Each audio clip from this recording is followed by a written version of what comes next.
Exodus chapter 18, beginning in verse 1. Now Jethro, the priest of Midian, Moses' father-in-law, heard of all that God had done for Moses and for Israel his people, how the Lord had brought Israel out of Egypt. And Jethro, Moses' father-in-law, took Moses' wife, Zipporah, after he had sent her away, and her 2 sons, of whom one was named Gershom, for he said, I have been a sojourner in a foreign land, and the other was named Eleazar, for he said, the God of my father was my help, and delivered me from the sword of Pharaoh. Then Jethro, Moses' father-in-law, came with his sons and his wife to Moses in the wilderness, where he was camped, at the mount of God.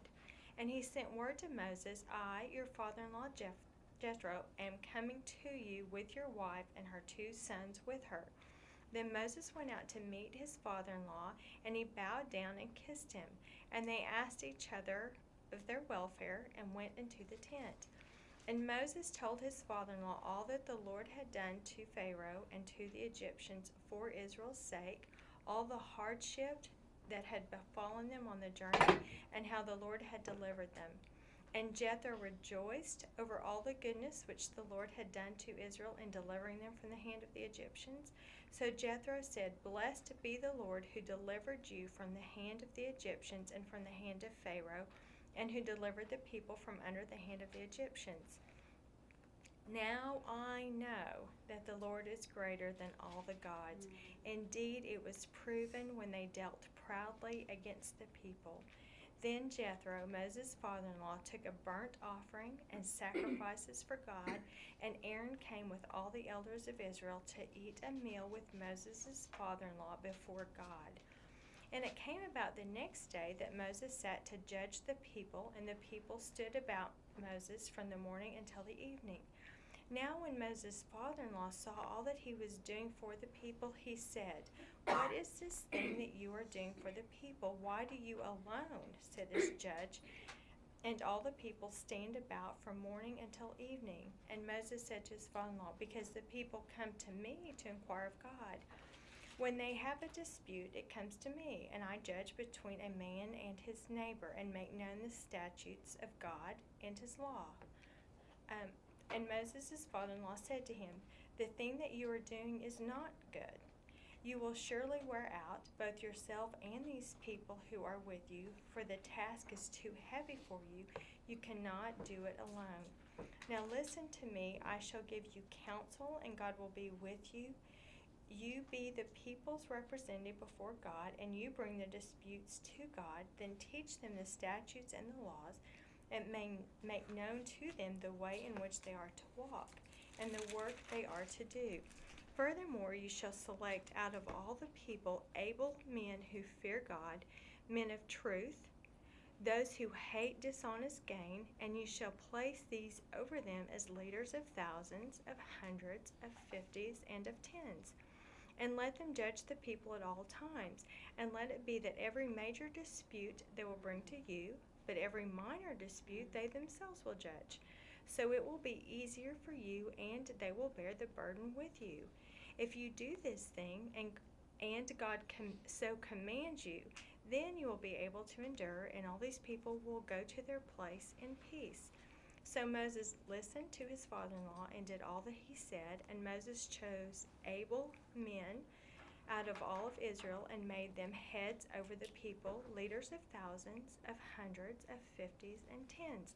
And they judged the people at all times. The difficult dispute they would bring to Moses, but every minor dispute they themselves would judge. Then Moses bade his father-in-law farewell, and he went his way into his own land. Okay. So we're back to 18, verse 1. And I'm going to read the first verse, then we're going to go back and do some refreshing on our history. Now Jethro, the priest of Midian, Moses' father-in-law, heard of all that God had done for Moses and for Israel, his people, how the Lord had brought Israel out of Egypt. Okay, so we're going to look at Jethro and the Midianites first. Let's go back to Genesis chapter 25. verses 1 and 2.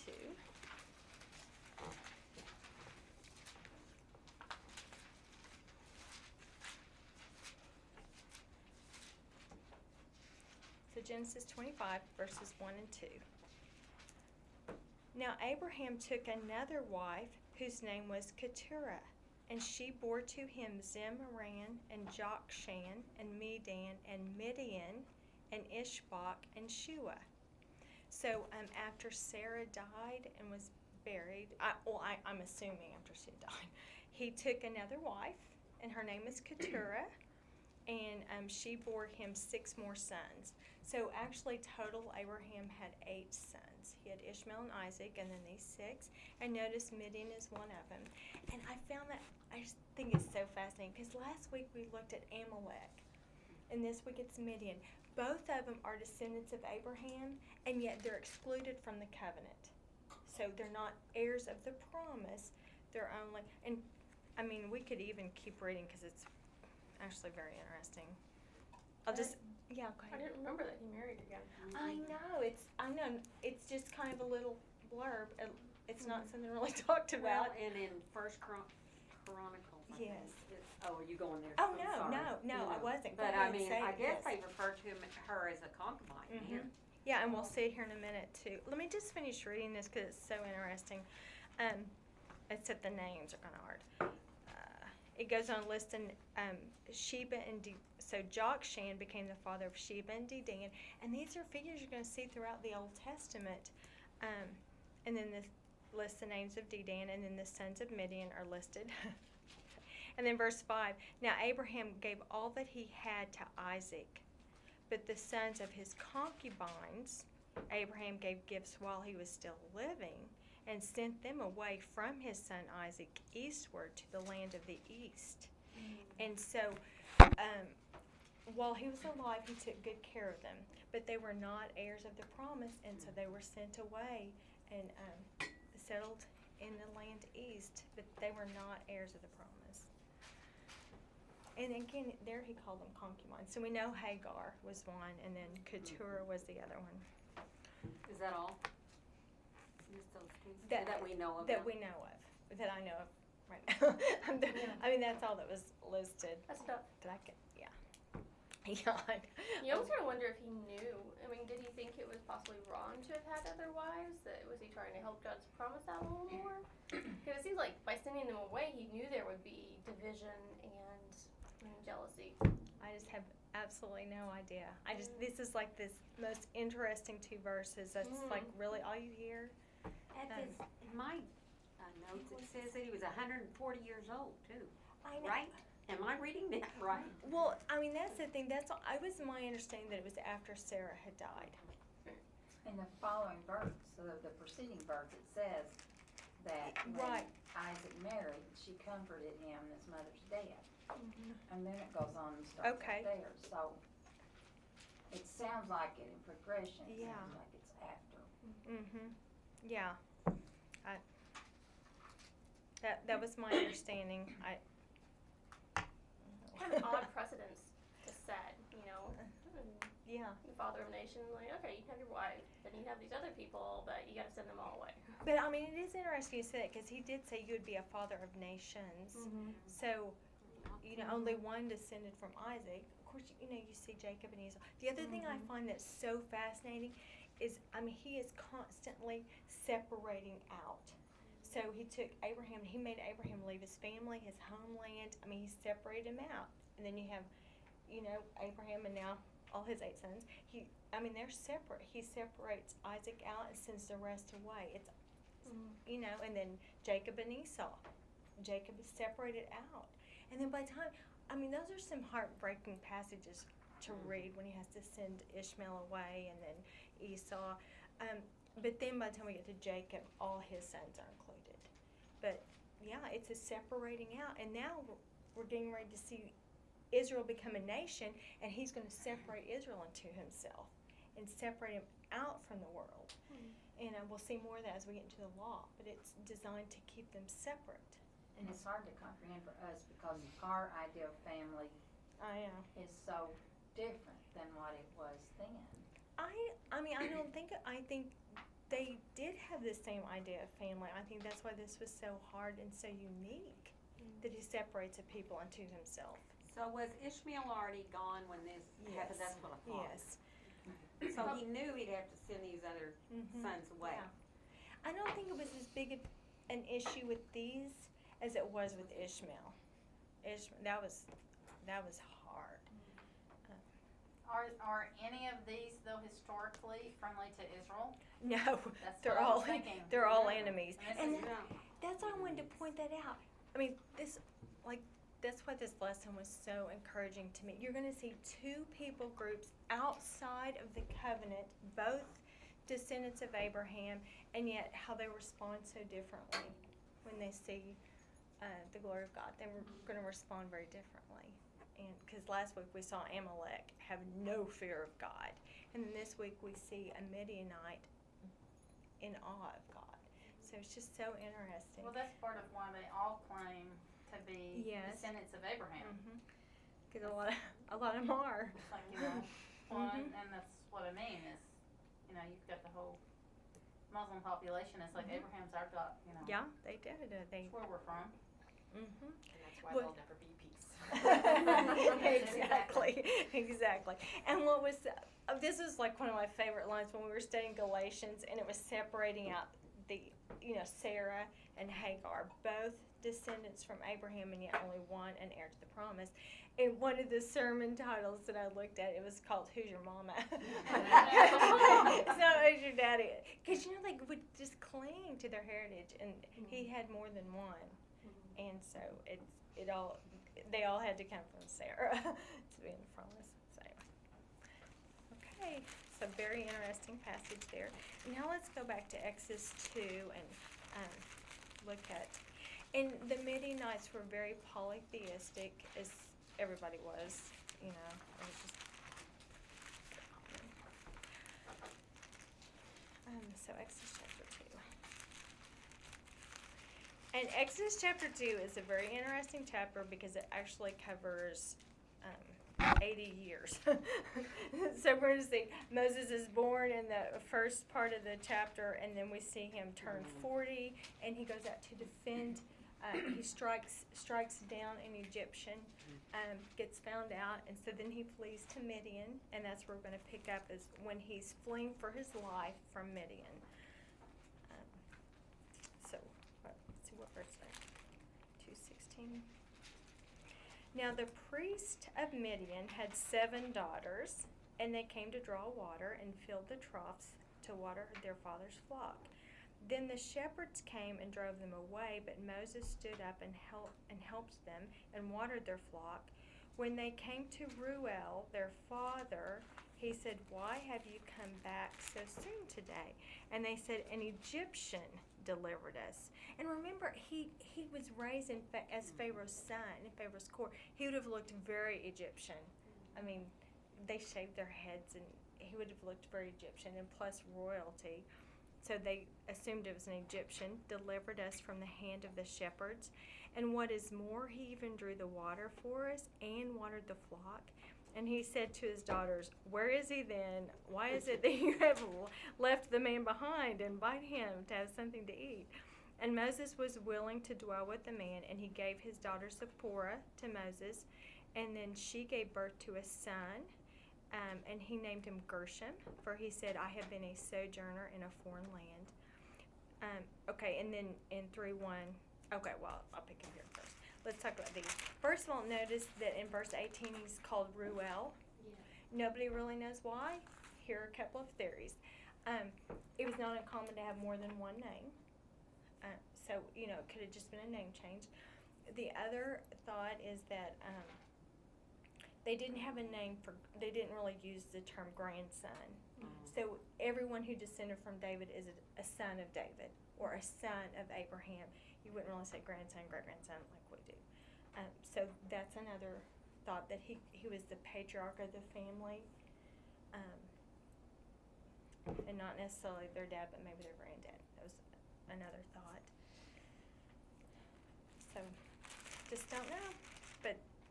And there's another name, and it's in Chronicles, I think, and they use another name for his father-in-law, like Hodad or Hobad.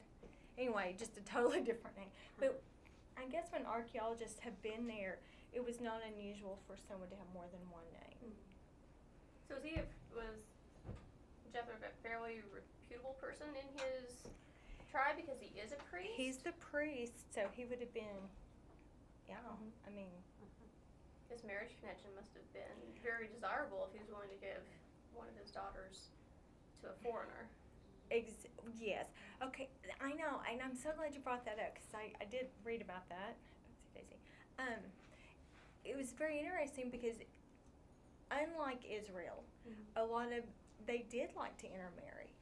It formed alliances, Okay. and it kept you, it formed alliances and kept a good relationship, and so a lot of these did like to give their daughters in marriage as a what would you, I don't know what, like a foreign relation Sure. type. Ambassador. Yes, No. yes, that's, Okay. yes. Yeah, So, What kind of ambassador are you creating there? He's an exile. I know, well, and that's the other thing that was interesting. We only see one son mentioned here, and that's Gershom. And it's, let's see, a sojourner in a foreign land. I looked up his actual name, and it's, like, literally, it means to drive out. And so there you have Moses. He's rejected by the Egyptian, his adopted family, the Egyptians. And then when he thinks he's going to reveal himself as the great deliverer, he's rejected by his own people. And so he's just driven out, and here he is. So he names his first son after him. After that. But only one son's mentioned here, which is fascinating. We're going to see he leaves with two, and we see the other one mentioned in Exodus. And then in 3:1, now Moses was pasturing the flock of Jethro, his father-in-law, the priest of Midian, and led the flock to the west side of the wilderness and came to Horeb, the mountain of God. So this is how we know it's the end of 80 years, because this is when he sees the burning bush, and God sends him back to Egypt at the time. So, back to Egypt. So we've just covered 80 years in one chapter. It's just so fascinating. But please notice where they are. They're at Horeb, the mountain of God, and we just read that in Exodus 18. We'll look at it again in a minute. But they're at Horeb, the mountain of God. It's also called Mount Sinai. It's the same, and it's used interchangeably. Just is. So they came to Horeb, the mountain of God. And I wanted us to read together this in 3:10. Because this is so good. Okay, so in Exodus chapter 3, verse 10, "Therefore come now, I will send you to Pharaoh so that you may bring my people, the sons of Israel, out of Egypt. But Moses said to God, Who am I that I should go to Pharaoh and that I should bring the sons of Israel out of Egypt? And he said, Certainly I will be with you, and this shall be the sign to you that it is I who have sent you. When you have brought the people out of Egypt, you shall worship God at this mountain." So that was the sign when they end up back there. And I know, and in case we haven't mentioned it, God's word's true. It's always true. If he says it, you can count on it. And this promise has to be in the back of Moses' head when things are going terribly wrong, when circumstances are looking a little dire. This promise that he would bring them back to that mountain to worship. They're going to escape, Egypt. They're going to escape the army, the hunger, the thirst, everything. They're going to come back to this mountain. And that had to be in the back of his head, just encouraging him when things are not looking so good. So anyway, keep that promise in mind that you will be back. And then one more in 4:18. This is another little detail I want us to get. So Exodus 4:18. "Then Moses departed and returned." Okay, so this is all of this has taken place at the burning bush at Mount Horeb. All of this. And so here, "Then Moses departed and returned to Jethro, his father-in-law, and said to him, Please let me go, that I may return to my brethren who are in Egypt and see if they are still alive. And Jethro said to Moses, Go in peace." So out of great respect, Moses 80 at this time, great respect. He goes back to his father-in-law and wants to leave with his blessing. And he gets it. And Jethro says, Go in peace. And then verse 19, now the Lord said to Moses in Midian, go back to Egypt, for all the men who were seeking your life are dead. So Moses took his wife and his sons and mounted them on a donkey, and he returned to the land of Egypt. Moses also took the staff of God in his hand. So here you would see him returning to Egypt with his wife and his sons. Okay, that's our. I wonder if during that 40 years, of having married her and having a son, his son didn't lead the children of Israel after Moses. I wonder if that's because she raised him as a Midianite. Was this kind of a downtime for Moses where he's like, I thought I was trusting in God, but then he said no, and Israel rejected me. So, did he worship along with the Midians, or was he just more impassive, I'm just not doing anything? And so Mount Horeb is like a symbol of revival, where he comes back to God, and then God brings the children of Israel to the spot, and it's a spot of revival as well. I don't know. I'm thinking back to what we read in Acts. We can just go look at it together even with that one. Acts chapter 7. Another amazing chapter. So, Acts chapter 7. I'll have to remember exactly what verse, but it gives such insight. Let's see, let's pick up, so Acts chapter 7, let's pick up, let's pick up in 23. So Acts chapter 7, 23, even though I'd love to read the whole chapter. If you run out of things to read this week, it's a great chapter. So Acts chapter 7, beginning verse 23. This is Stephen, and he's giving this great speech, and it's Israel. He's rehearsing Israel's history. But when he was approaching the age of 40, it entered his mind to visit his brethren, the sons of Israel. And when he saw one of them being treated unjustly, he defended him and took vengeance for the oppressed by striking down the Egyptian. And he supposed that his brethren understood that God was granting them deliverance through him, but they did not understand. So he knew then he was to be their deliverer. So I don't know if, so like to your point, so he strikes, and the language they use, he strikes him down. It was meant to be a picture and an encouragement to Israel. This is what God's going to do to all of Egypt. He's going to strike them down, and I'm going to be here later.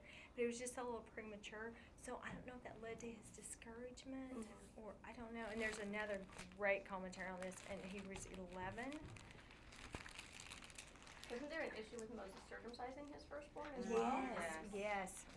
Yeah, and Zipporah did it. That's why I wondered if he wasn't involved in any of it, was because he wasn't. Okay, that's a good point. That's a very good point, because he hadn't. You're right, Lori. I don't know. Just a lot there that we don't really see. No, and it's not recorded, but you're right. Those are little clues that the fact that he didn't circumcise his son may have been an indication. I don't know, because I love this passage in Hebrews. Let me see if I have to look for it. So 24. So Hebrews 11:24. By faith, Moses, when he had grown up, and remember he was 40. He was grown up 40. When he had grown up, he refused to be called the son of Pharaoh's daughter, choosing rather to endure ill treatment with the people of God than to enjoy the passing pleasure of sin, considering the reproach of Christ greater riches than the treasures of Egypt, for he was looking to the reward. So it seems like he had such an understanding, a deep, very insightful understanding long before. But I don't know, the fact that he didn't circumcise, maybe he did get a little discouraged. I don't know. Okay. Might just be an encouragement to us that even when you don't understand God's timing or where he's sending you, it's still important to be faithful. Yes, that is such a good point. Yes, and again, we're back to the promises of God versus your circumstances. And it's so human and normal to get bogged down in what we see. And then that's why we're told not live by bread alone, but every word that proceeds from the mouth of God. So we know that His promises are so true and trustworthy. So when your circumstances contradict His word is always right. Always right, and it will never disappoint. Although the timing may be long. Which is sometimes hard to sing. But I want to Yes. know. I know. Yeah, okay. So, where were we? Okay, let's go back Dawn, to do you think yes. that God told him to get this other wife? I I mean, I this don't is just know. so confusing to me. know. I don't If you knew you were gonna have to send him off, Mhm. I mean, I have no. I mean, that's all that we see on that I know of. and I don't, it's just one of those things you kind of look at and you think. But you have all Really? those other nations now Yes, that I you know. wouldn't have had. Mm-hmm. Well, I know what God, whatever happened, Right, God He had a used it. design, and Yeah. but still, I it's confusing to me. I mean, yes. Question, it's something I just wonder. I know. I don't know. Maybe it was important socially to have. Who knows? I mean, I maybe don't- that's what they expected of each other. I mean, the Bible's so neutral on. Did he just do this on his own because he was a lonely man? I don't know.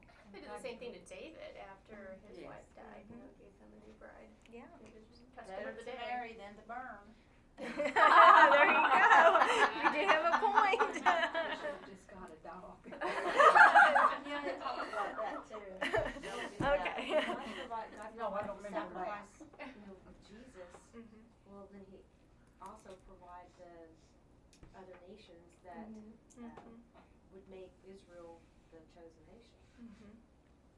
That contrast. Right. Yeah.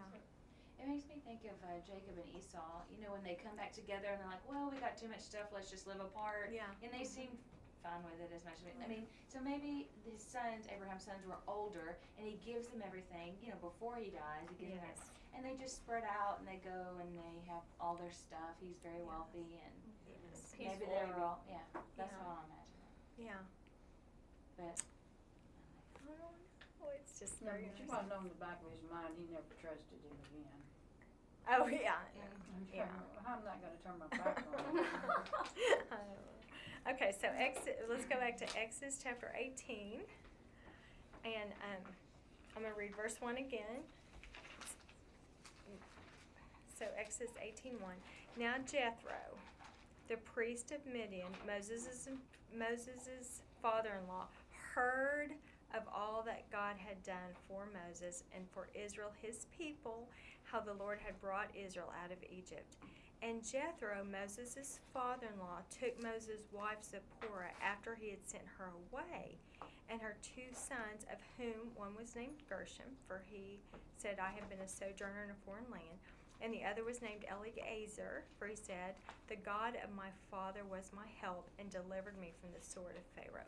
So here comes Jethro. Oh wait, and then Jethro, Moses' father-in-law, came with his sons and with his wife to Moses in the wilderness, where he was camped at the mountain of God.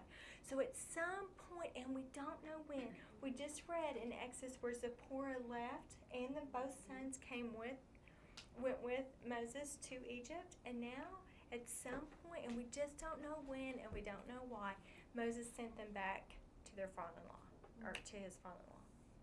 So he sent Zipporah and the boys home. Don't know why. And we don't know how old the boys were. What you all were saying, I mean, they had to have been old enough because he'd been there 40 years, It's not like they were, I don't know. But it just seems like that took place earlier, but we don't know. But was it not Zipporah's issue with the circumcision? That she didn't want to have it done?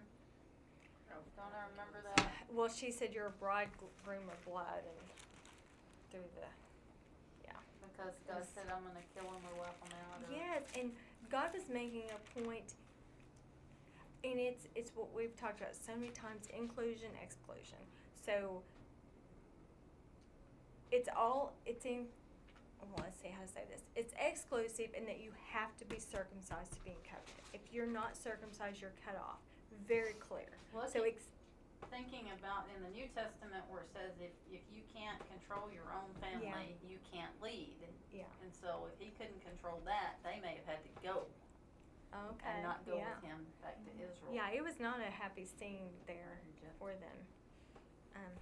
Yeah, I don't know. Let's see. I don't know, it's all speculation.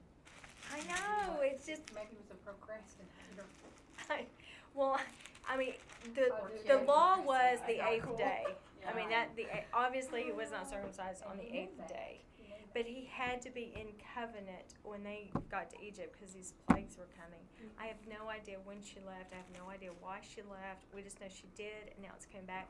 And the fact that they're at the Mount of God, it just made me wonder because God had promised that I will bring you all back here to worship. If He had said, when we make it back to Mount Horeb, then you come meet us there because that means we're safe, we're out, we're free, and we're worshiping God, the very thing we've requested. I don't know. Just How did Zipporah know that God was about to kill Moses? I don't know. You know, That's a scary thought. It actually didn't say who God was going to kill. Remember, it just said him. Him. It I know we who didn't know the if him it was Moses or the son. son. We weren't sure. So she takes it upon herself to do the circumcision. Yeah, it's let me find it and I'll tell you. You can look at it later, but it's a very fascinating. But yes, I mean, that would be hard for a mother to do. Mm-hmm.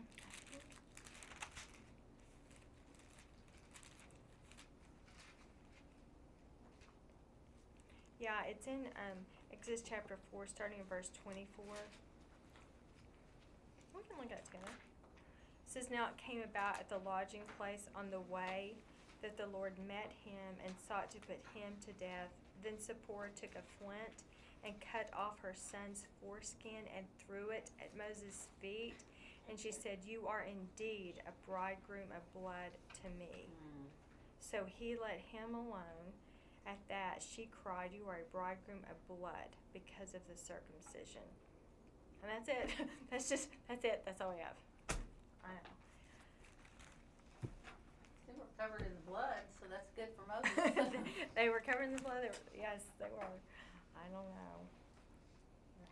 Pretty sure he wasn't 8 days old. So, don't know. Okay, so let's go back and let's look at this. So it's now, they're out of Egypt. They're in the wilderness, and they've made it to the mountain of God, and that was a sign to Moses. So that had to be so encouraging to him. I mean, just to see it. It's one thing when you have God's promises, but then when they're fulfilled, that is like so overwhelming joy. And so here we are. They're back at the mountain of God. And that's really where everything next week's going to take place. And the real worship begins. And he sent word. So I'm in Exodus 13:6. Oh, I was thinking about 18:6. You're right. I'm so sorry. Exodus 18 verse 6.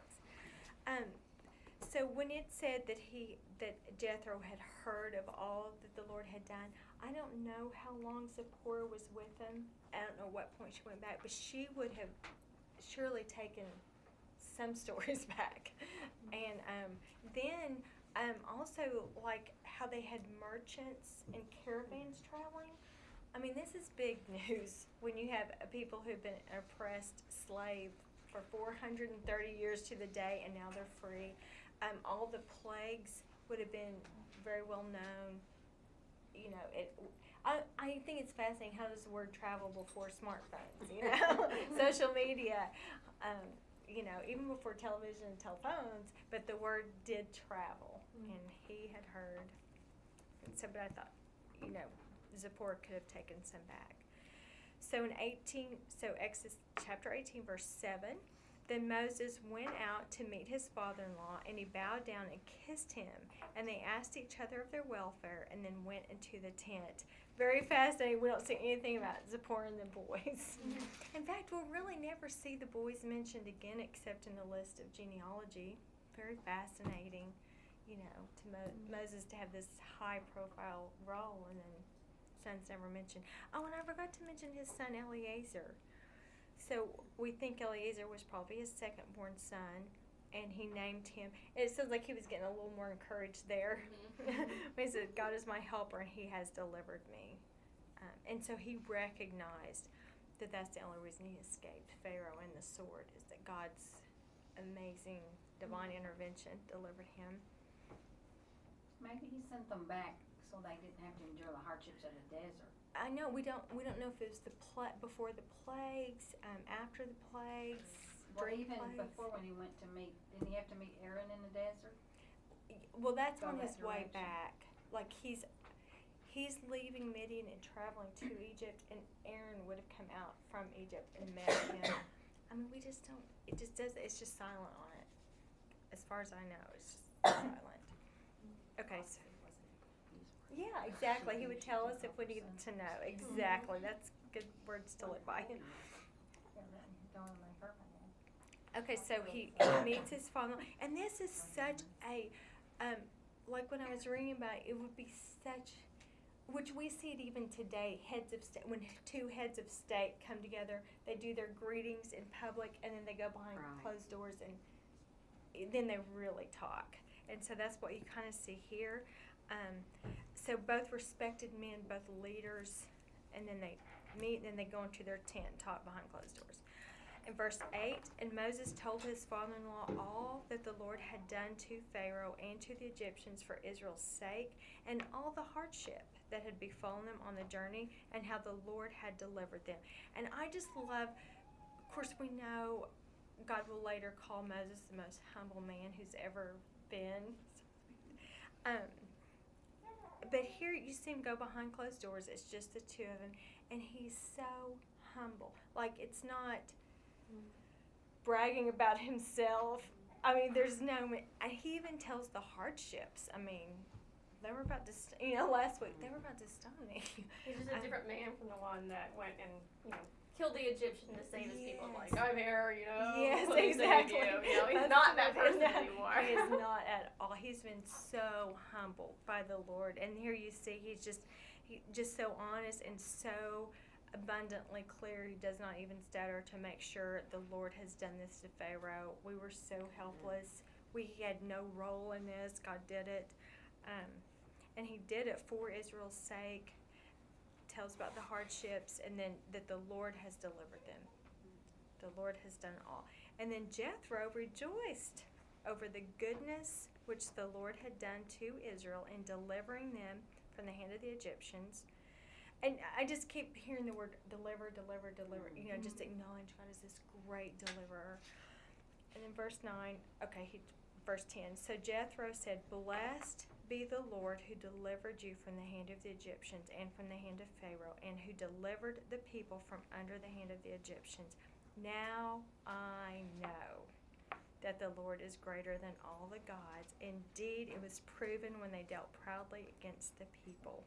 And so I put it in my Bible, so we'll look at it together. Numbers 33:4. We looked at it so much during the plagues, but we'll look at it again. Numbers 33:4.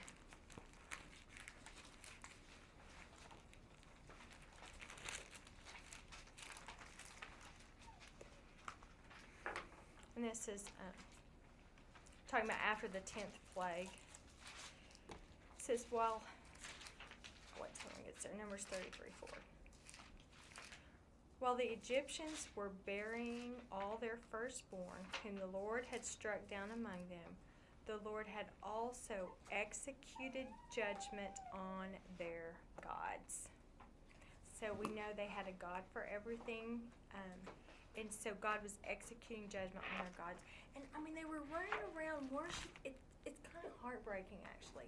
They're running around worshiping these fake gods that don't even exist. And they're putting all their hope and trust in these made-up gods. Well, wasn't one of them they worshiped the frogs? where Yes, he- and we're going to go through all make those in a fun of minute. that It's one. going to be so doing that. yes, it was just so good.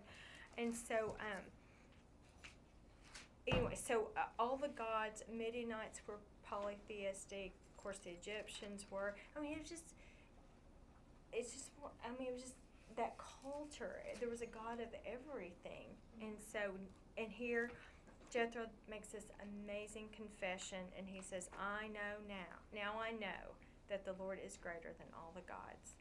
Indeed, it was proven when they dealt proudly against the people. So, anyway, I just love that statement of faith.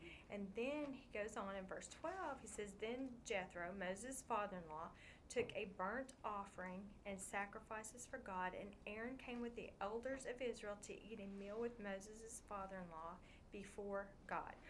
Okay, this, like, I'll just use the words of one of the commentaries that I read. If you were going to say, Israel, I believe in your God, and I want your God to be my God, you would offer burnt offerings and sacrifices, and then you would have a fellowship meal with their people. I mean, this is saying, your God is my God. They offer a burnt offering. They offer sacrifices. This was a way of humbling yourself, of saying, God is great. I owe Him. Please forgive me of my sins. I mean, this would have been a great, confession of faith. And then, so they do that, and then Aaron came with the elders of Israel.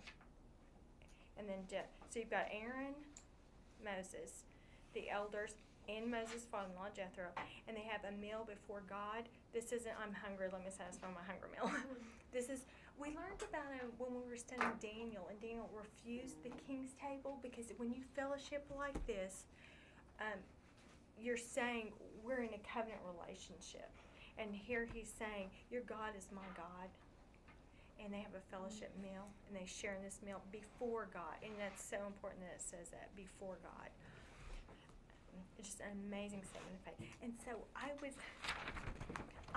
through, just in studying, I went through and looked all these up, and it was so encouraging to me. So I just want us to read them together. I put them in 2 columns on your page, just so you'll have them as a reference. You can read them with me. They'll be easy to find because they're in order. It's just page after page after page. Or you can just listen if you'd rather, but it was so encouraging to me. I heard I don't know, it's been so long ago, but a preacher made a statement. I can overlook a really bad sermon as long as I leave with high and lofty thoughts of my Savior. And so that's all I could think of. You're gonna have high and lofty thoughts of your amazing Savior when we read through these. It's so good. Okay, so Exodus 6. Like I said, it's just going to be page after page after page. Exodus 6, verses 6 and 7. Say therefore to the sons of Israel, I am the Lord, and I will bring you out from under the burdens of the Egyptian, and I will deliver you from their bondage. I will also redeem you with an outstretched arm and with great judgments. Then I will take you for my people, I will be your God, and you shall know that I am the Lord your God who brought you out from under the burdens of the Egyptians. And so the theme of these passages are going to be, you will know. God is making himself known. And so here he wants all of Israel to know that he is God. Okay? And then you will know that I am the Lord your God. Okay, and then 7, 4, and 5. When Pharaoh will not listen to you, then I will lay my hand on Egypt and bring out my hosts, my people, the sons of Israel, from the land of Egypt by great judgments. And the Egyptians shall know that I am the Lord when I stretch out my hand on Egypt and bring out the sons of Israel from their midst. And then 7:17. Thus says the Lord, by this you shall know that I am the Lord. Behold, I will strike the water that is in the Nile with the staff that is in my hand, and it shall be turned to blood. And so they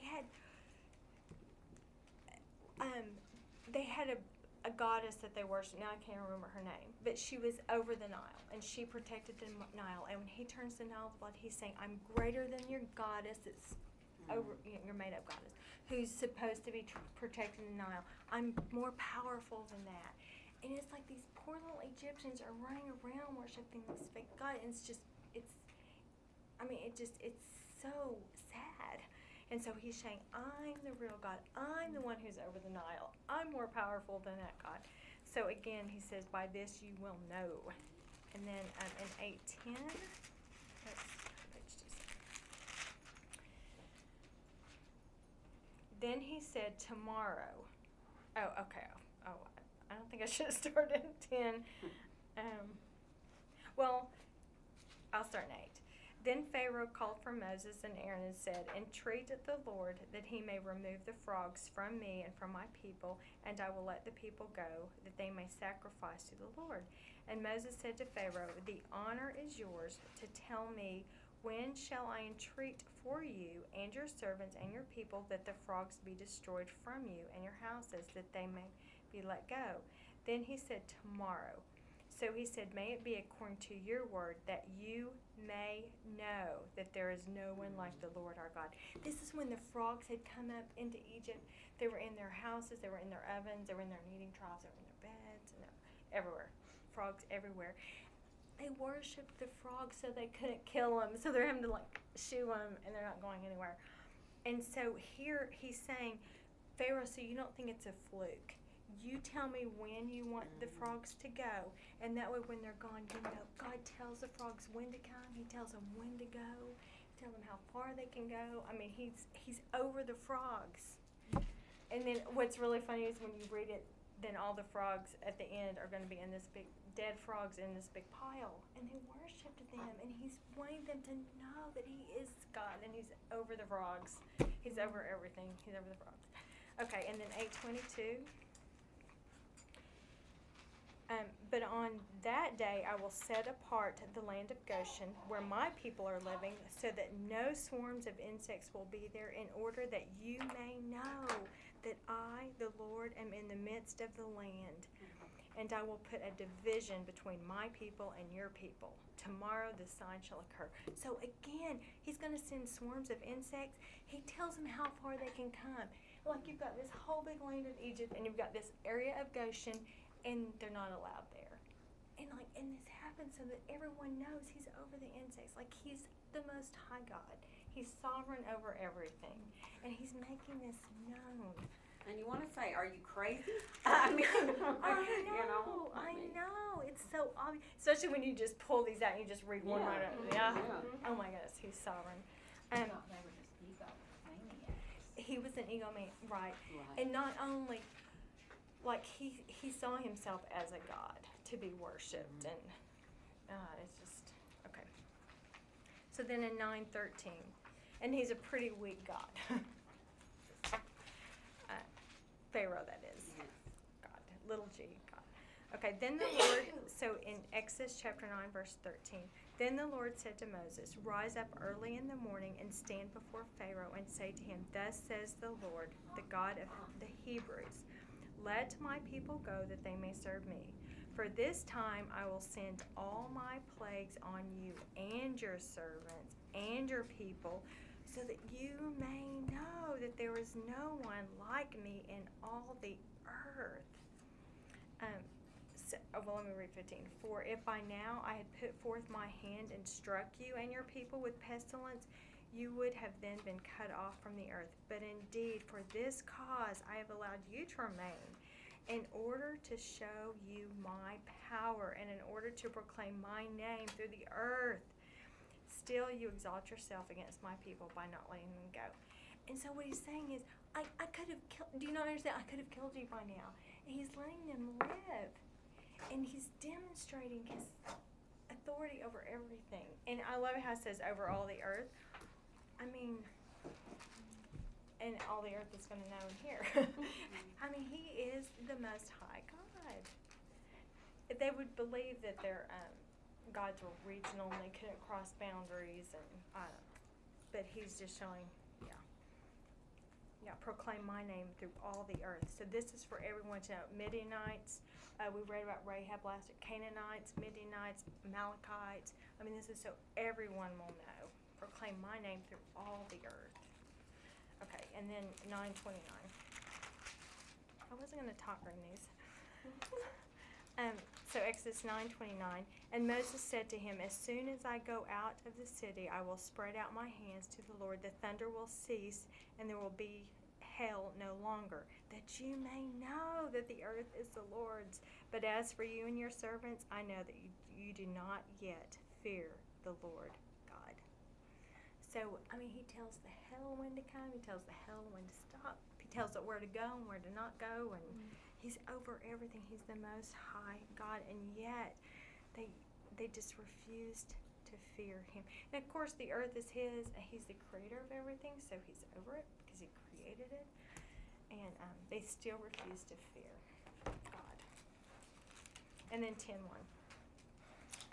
Then the Lord said to Moses, "Go to Pharaoh, for I have hardened his heart and the heart of his servants, that I may perform these signs of mine among them, and that you may tell in the hearing of your son and of your grandson how I made a mockery of the Egyptians and how I performed my signs among them, that you may know that I am the Lord."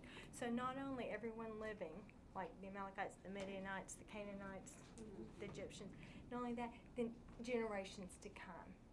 And you can read the Old Testament, and these events that we're studying now, they use those as like an encouragement throughout the entire Old Testament.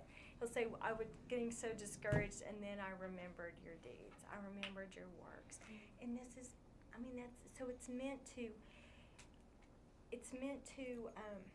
it's for Israel, so they can know, and they'll trust him. And I love how he's demonstrating all this before he says, I mean, he's going to eventually, in a couple of weeks, give him the law, and he's going to say, "Follow me." But he's demonstrating his sovereignty before he even asks, "Follow me," and follow my ways. And then he wants all of, I forgot my thought already. It just left. Okay. They're just gonna pass it on from generation to generation. Right. He wants all of Israel to know, but then he wants the enemies of Israel to know. To put the fear of God in them, offer opportunity for repentance, as we're going to see, and then also, of course, for the generations to come to be an encouragement. But he gave him a chance so many times before he hardened his heart. I know. Well, even this hardening, God didn't put it in his heart. He firmed up what was in his heart. He had already purposed in his heart. He's God, and he's not following it. He's not bowing the knee to anyone or anything. So this is where the point where he totally knew that, Pharaoh knew at that point, I'm going to reject all of this. Yeah. Up until this point, I don't know.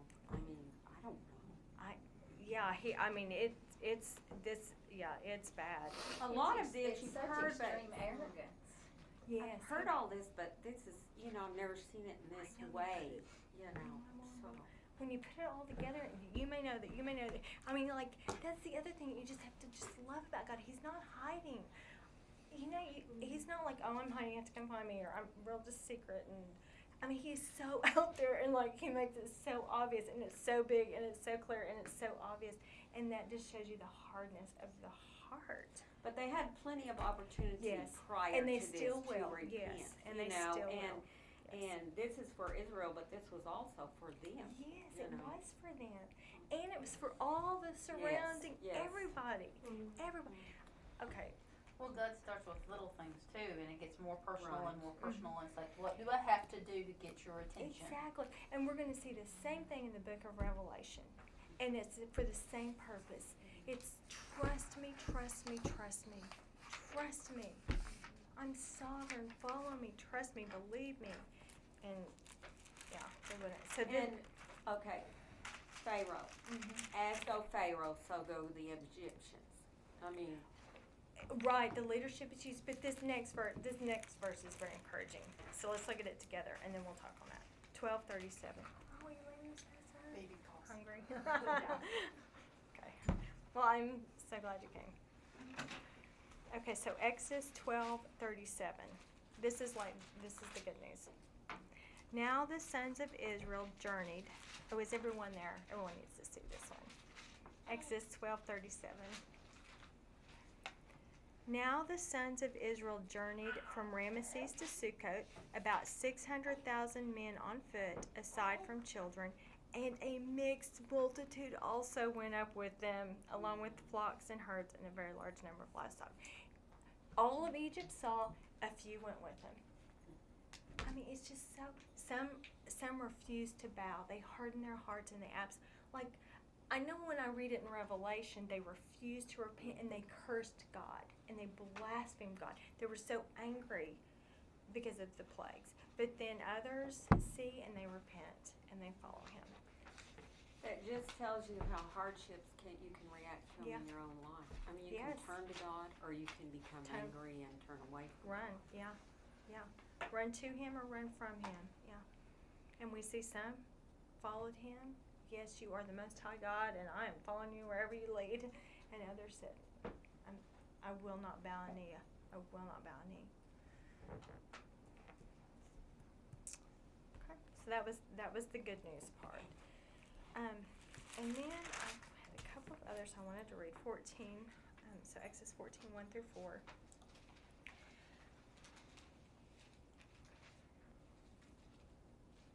Now, I can't remember what I was reading this. Let me just read it. Now the Lord spoke to Moses, saying, "Tell the sons of Israel to turn back and camp before between Migdol and the sea. You shall camp in front of somewhere opposite it by the sea. For Pharaoh will say of the sons of Israel, they are wandering aimlessly in the land. The wilderness has shut them in.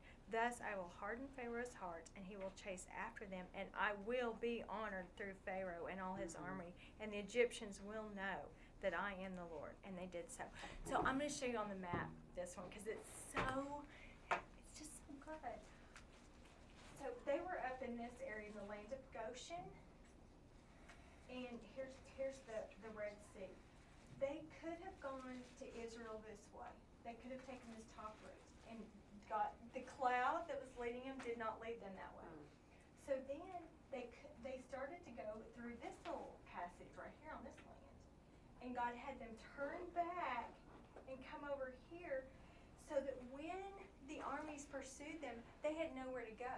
Like they could have crossed here, but then he made them turn back, and then they're going to end up somewhere over here, where there's nowhere to go when the Egyptians come.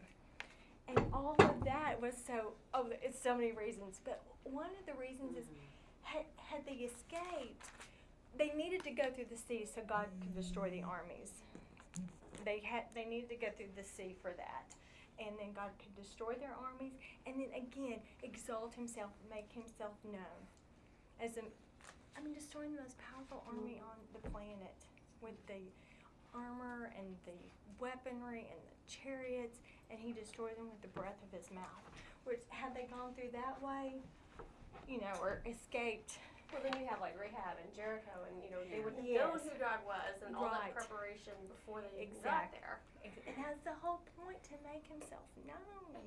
Could you imagine waiting for 40 years knowing this army is coming, but it's not there yet? I know. It's like it's coming, but it's not here yet. Yes, exactly. And that's what sealed their freedom, is when Pharaoh died, then any covenant they had, like they would have been owned by Pharaoh, and they were only allowed 3 days' journey to go worship, and then they were supposed to go back. But when they were destroyed, that any tithes, they were free. They were so free. They were free. Well, I think about when God destroyed that army in the sea, the Red Sea. He revealed Himself in such a way that nobody Yes. could deny. Exactly. Even if they ignored all the plagues and everything else, you don't usually see walls of water that Right. descend on people. And then they turn to God. Yes. Well, you have the same thing set up in the end times, Yes. where God's going to destroy that huge army from the north. It's Yes. like, who in the world could deny something that miraculous? And then that's when Israel's going to turn back and say, okay, God is still out there. He's really real. And that's when they begin again. Exactly. And had He said, "Okay, Israel, you go ahead and take up your swords, and you'll still win. I'll be the one fighting the battle for you. You'll still win." But had they, it was so perfect that Israel they were watching, they were spectating. It leaves no room for speculation or doubt. Right, There's they no were- other explanation. They're unarmed shepherds, and they cross over on dry land. Everything about it everything is undeniable. And that shows you how hard hearts can be. Because Amalek shows up to rob them, it didn't even, it just shows you how hard hearts can be. Just denying the obvious. That's who we looked at last night. And I'm like, okay, I was going to show you again in 14, 17, and 18. I love how God's being on, which this is like Melissa's thing, but even through judgment, God's honored. I mean, He's made known. Well, I would say, okay, so Exodus 14, 17. As for me, behold, I will harden the hearts of the Egyptians so that they will go in after them, and I will be honored through Pharaoh and his army, through his chariots and his horsemen. Then the Egyptians will know that I am the Lord, when I am honored through Pharaoh, through his chariots and his horsemen. And so, I mean, it just, like what you were saying, it just makes it so undeniable. Like, there's no other explanation. There's no army on earth that could have come against the armies of Pharaoh and Egypt and won. And so it just displayed God's glory in an amazing, undeniable way. And yet hard hearts still deny it. And then one more, and it's one we looked at before the summer break, and it's about the manna. So Exodus chapter 16, verse 12. Oh, I mean, this whole thing was just so, God was so, I mean, they're grumbling. I mean, after all that we just read that God has done, and they've witnessed firsthand, and they've been spared from it while other people have not, they're grumbling because they're hungry. And so God, in His kindness, He responds in such kindness. I have heard the grumblings of the son of Israel. Speak to them, saying, at twilight you shall eat meat, and in the morning you shall be filled with bread, and you shall know that I am the Lord your God. Now, I heard their grumblings, and so I struck them with the plague. I mean, I heard their grumblings, so I'm going to feed them. I'm going to respond. So He's glorified, let's see, in His judgments, in His deliverance, in His provision, the way He provides for His people, the way He judges their enemy. I mean, it's just, He's glorified across the board. He just makes Himself known through all those means, all the way up through Revelation and what we see today. He makes Himself known. And all I can see here is we better honor God. You know, I I mean, know. I'm I know. telling you, That's that's kind of, you just think, we better be in God's sight and all. I know. And I mean, seeking to please Him with every ounce of our being, because no one and nothing else matters. If He's not pleased with us, nothing else matters at all. Okay, so those are our high and lofty thoughts of our amazing Savior. I know, and then I wanted to just end there, but then, you know, we'll just have to finish out the chapter. And I know I would love to end there, but. I said a while ago that Moses was 140, but that can't be right. He died at 120, right? No? Yeah, Moses, yeah. Oh, I thought you were talking about Abraham. Yeah, Moses Died at 120. 120, right, 40 years in That was Egypt, Abraham. 40 years in Midian, and then 40 years in the wilderness. It's 120. So he wasn't 140 when he took Zipporah No, with his wife. That couldn't be right. no, he would have been, you know, 40s, Okay. probably. I mean, that's when he went to Midian. So, and met them. Oh, and someone was talking about why Jethro would let their daughters marry him. Of course, we talked about the foreign, but also, I mean, if it's true, he only had 7 daughters. It's like, it might be nice to have a man around. So, That's true. And if the Egyptians were a very desirable alliance at that time. yes, yeah, they would have been. And they were just daughters, you know. That's I know, but it's, yes, exactly. But in that culture, that's exactly what they would have been thinking. Okay, let's go ahead and finish out this chapter. So in Exodus chapter 18, beginning verse 13. And it came about the next day that Moses sat to judge the people, and the people stood about Moses from the morning until evening. Now when Moses' father-in-law saw all that he was doing for the people, he said, "What is this thing that you are doing for the people? Why do you alone sit as judge, and all the people stand about from morning until evening?" And Moses said to his father-in-law, because the people come to me to inquire of God. When they have a dispute, it comes to me, and I judge between a man and his neighbor, and make known the statutes of God and his laws. So I know, imagine that, that 600,000 people might quarrel and might have disputes. And I was trying to think, if we were to think about today, if you had 600,000 men, heads of household, I mean, you would assume they would have a wife and 2 children. At least. Right, they would have a lot more there. So, I mean, there could easily be 2 million people. And then you throw in the mixed multitude. And so, I would imagine, and during the desert, and it's not ideal circumstances, I would say. So, if they were quarreling, And nothing else to do. I know, exactly, nothing else to do. Which is kind of the point here. So Moses would sit and judge, and he sat to judge, which is exactly what you would picture a judge sits. I just thought that was fascinating. And then the people stood about from morning until evening. So they're standing around all day waiting to be heard. And that could not be good for a quarrel, maybe it helped them resolve, I don't know. Or made it worse. Exactly. And so Jethro sees this and he says, this is not good. You should not be alone judging. But what's interesting is Moses said the people come to me to inquire of God. And this is what, he's a prophet, and that's what a prophet, they didn't have the written word. They didn't know God's word like that. So they would come to a prophet who that was God's plan back then, as he speaks through his prophets. And so they would come. I guess the good news is they were seeking to inquire of the Lord, and so they went to an intercessor who could, reveal God's word to them. And then Moses said in 16, when they have a dispute, it comes to me, and I judge between a man and his neighbor, and make known the statutes of God and his laws.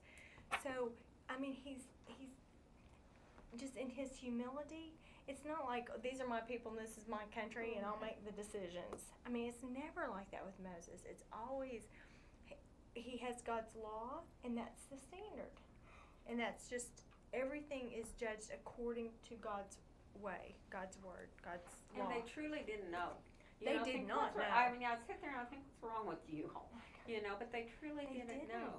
But then the flip side is, it makes me so frustrated in our society today when we have access to this in every language, translations, and we don't know. There's a lot of biblical illiteracy even within the But church. in our generation, we have chosen not to know. Yes, There's a exactly. difference. That's what I mean. That's why it's so frustrating, because you could know. And this is the most amazing book. I don't know why someone wouldn't just devour every chance they got. I have a question. Yes. The law hasn't been given yet. Nope. Mm-mm. So how do you think this fits in? Do you think like when the next chapter when he starts talking about, the law, that he's kind of zooming in? Or do you think it's following like an order? You know what I'm talking about? I had your same question, and some commentary say that Jethro gave this idea and they will implement it after the law. But then, Moses is a prophet of God. God is revealing it to him. He's helping him know before it's written.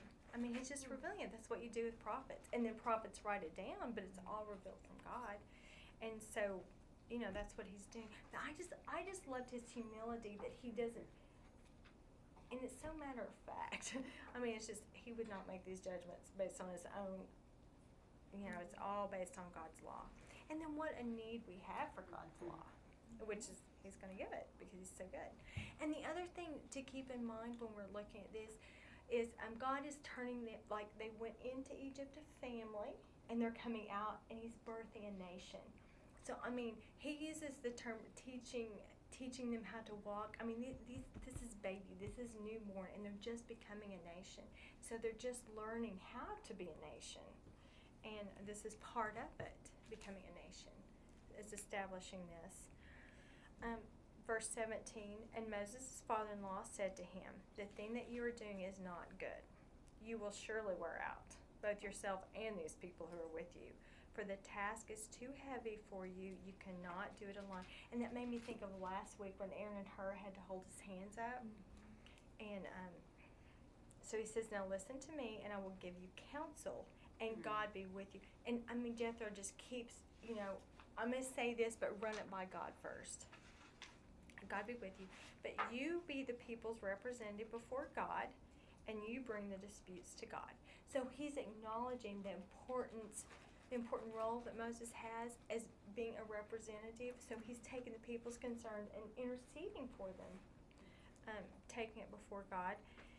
And then verse 20, he says, teach them the statutes and the laws, and make known to them the way in which they are to walk and the work they are to do. So the judges knew, or did Moses teach them before they, or they just knew? no, I think he has to teach them. That's He's what the I only thought, too. prophet. He is the prophet. And he mentored them so that they Right. could make these decisions. Exactly. Yes. And if it was something that they hadn't covered or they were unsure, they were to go straight to Moses and inquire. But I love that how he says, teach them the statutes and the laws. And again, they're not asking these men to set and judge based on their own wisdom or understanding. They have a standard. And that is so important to have that standard. And everything is judged according to God's law. It's not personal. He's not asking. One commentary called it, this is God setting up a judiciary and the legislature. yeah.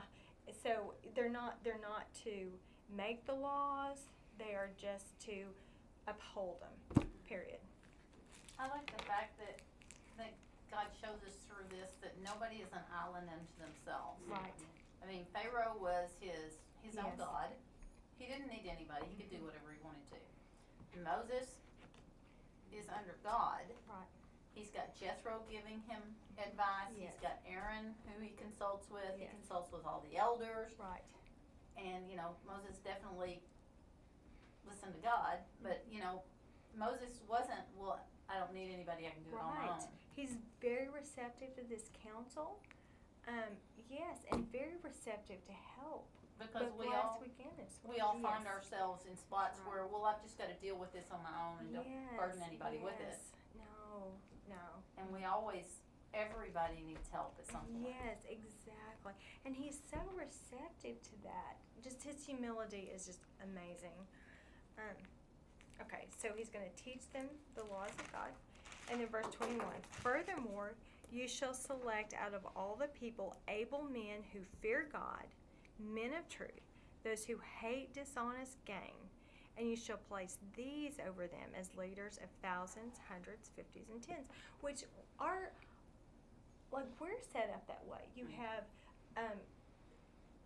municipal court, you have county and district and state, federal. I mean, it's designed that way, and it's just a great, obviously, God's plan and following it.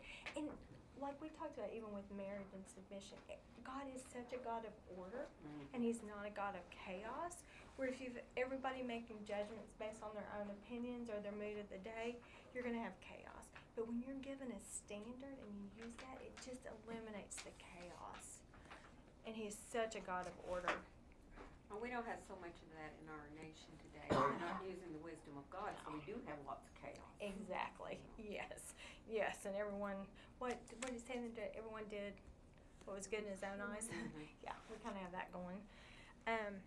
But even like he's establishing this leadership, and it's a government. They're a nation. It's a government. But rule number one: fear God. And like we just read through all those, that kind of takes care of everything. If you fear God, then you're going to make judgments, understanding you're going to have to answer to Him, and you're not trying to please the people. I mean, like, people who want to please everybody, they're probably not going to sit as judge like this, but there are people who want to, who would maybe rule in favor of the person that would benefit them the most. Let's see, which of these relationships would benefit me most, and I'll favor, And that's what he's saying. If you're seeking to please God, you're not going to care what any of them think. I mean, you just have to do what's right in God's eyes because He's your judge. And then, of course, men of truth. You want honest men. and then who hate dishonest gain. We just watched a documentary on the mafia, and there was one prosecutor that they feared, and it's because he could not be bought. And I just thought that is so good. Yeah. And so that's what he's saying. We want judges who cannot be bought. And then you should place it, and then again, the thousands, hundreds, fifties, and tens. And you read about in Deuteronomy 1, they kind of set it up where, you know how they had tribes, and you would have those who were, heads of families, and then those who were heads of it was broken down. We learned the term clans, families, and clans, and tribes. So you would have had, would have been, that's how they kind of set it up. So you're within your own people, families. And 22, and let them judge the people at all times, and let it be that every major dispute they will bring to you, but every minor dispute they themselves will judge.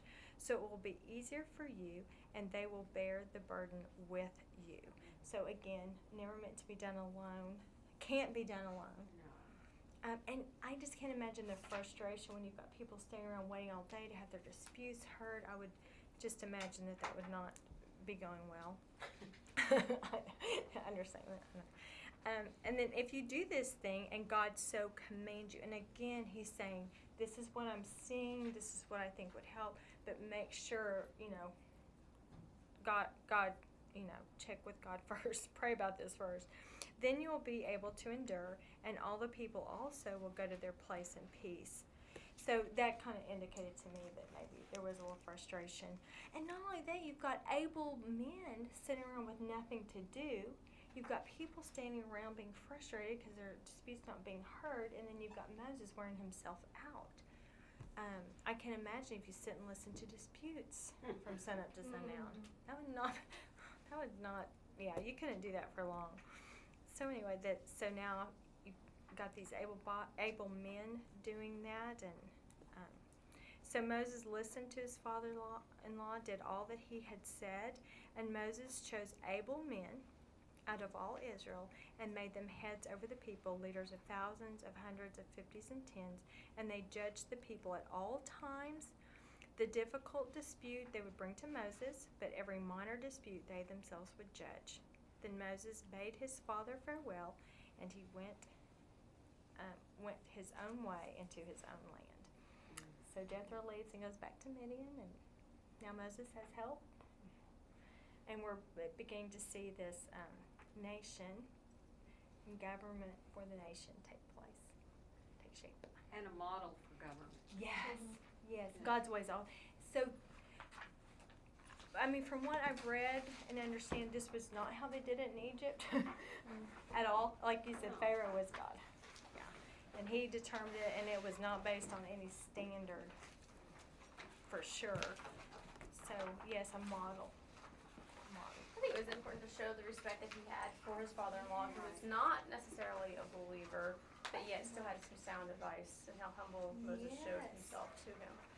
Right, even before when he was shepherding the flocks and getting his blessing to leave and running everything by him, when obviously he's under God's command, but you just let God work out the details, and he still showed respect. It wasn't like, well, your opinion doesn't matter, I'm under God, and he said go, so see ya. It was very respectful, and here you see him being very respectful and receptive to what he's saying. Which brought Jethro to that saving knowledge, Exactly, That, yes. Admitting that God is above all. I know, and I was thinking about when Moses left, he was kicked out of, driven out of Egypt, rejected by his own people, and homeless in the truest sense. He had nowhere to go. And now, here he is, this amazing man, and over these people, and leading these people, and still so humble and respectful, maybe even more so, just very humble and very respectful, and like I've brought these people this far, I don't need your advice. We're doing fine, just a very humble, very, very humble.